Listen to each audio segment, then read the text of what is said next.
Archie Ailmania pinasinungalingan ang bintang ni Rita Daniela. Tinanggi ni Archie Ailmania ang mga alegasyon ni Rita Daniela laban sa kanya na naging sanhi ng kasong acts of lasciviousness na isinampa ng aktres laban sa kanya. Ayon sa mga ulat, nakipag-ugnayan si Archie kay Christy Fermin, isang kilalang showbiz journalist, upang iparating ang kanyang panig sa issue. Sa isang episode ng online show na Showbiz Now na, ibinahagi ni Christy ang naging pahayag ni Archie hinggil sa mga akusasyon laban sa kanya. Ayon sa aktor, hindi totoo ang mga paratang ni Rita at iginiit na wala siyang ginagawang hindi tamang bagay sa aktres. Sa katunayan, sinabi pa ni Christy na ang aktor ay naghahanda na ng kanyang counter affidavit upang tutulan ang mga paratang at ipagtanggol ang sarili sa korte. Sinabi ni Christy na mayroong pagkakataon na lumapit si Rita kay Archie upang magtanong at magpahayag ng saloobin bilang isang kaibigan. Ayon sa kwento ni Christy, umiiyak pa raw si Rita noong mga panahong iyon at nagsabi kay Archie, "Kuya, ayoko nang mag-attend pa ng ganitong party kasi parang pinagkakaisahan naman nila ako." Ipinahayag ni Christy na pinayuhan ni Archie si Rita bilang isang nakababatang kapatid, na hindi siya pinagkakaisahan at bagkus ay tinutulungan lamang siyang mas maging bahagi ng mga kaganapan sa kanilang paligid.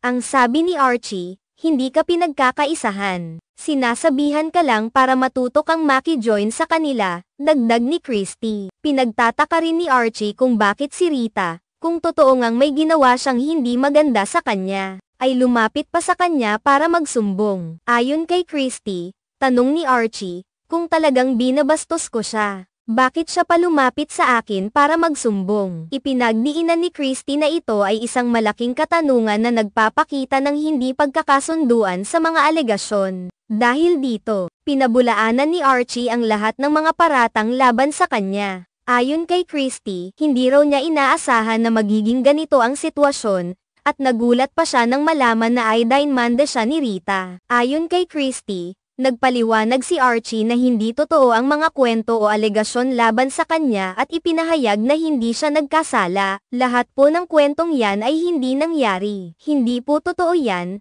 ang pahayag ni Archie na ibinahagi ni Christy sa kanyang show. Dagdag pa ni Christy Fermin, bilang isang profesional na showbiz journalist, wala silang pinapanigan sa isyong ito. Malinaw aniya sa kanila na nais nilang marinig ang magkabilang panig ng kwento upang mabigyan ng patas na pagpapasya ang publiko. Binanggit din ni Christy na bukas ang kanilang platform para pakinggan ang pahayag ng mga partido na may kinalaman sa isyong ito, at malugod nilang tatanggapin ang anumang depensa o paliwanag mula sa magkabilang panig. Sa ngayon, hindi pa tiyak kung ano ang magiging takbo ng kaso at kung anong mga hakbang ang susunod na gagawin ng bawat isa. Ang issue ng acts of lasciviousness ay isang seryosong kaso, kaya't kailangan ng maingat na pag-iimbestiga at paglilinaw mula sa mga awtoridad upang matukoy ang katotohanan. Magiging mahalaga ang mga dokumento at patunay na ilalabas ng mga abogado ng magkabilang panig upang mapatunayan ang kanilang mga alegasyon at depensa. Sa ganitong mga sitwasyon, ang publiko ay palaging naghahangad ng makatarungan at tapat na paglilitis upang matiyak na ang bawat isa ay mapoprotektahan,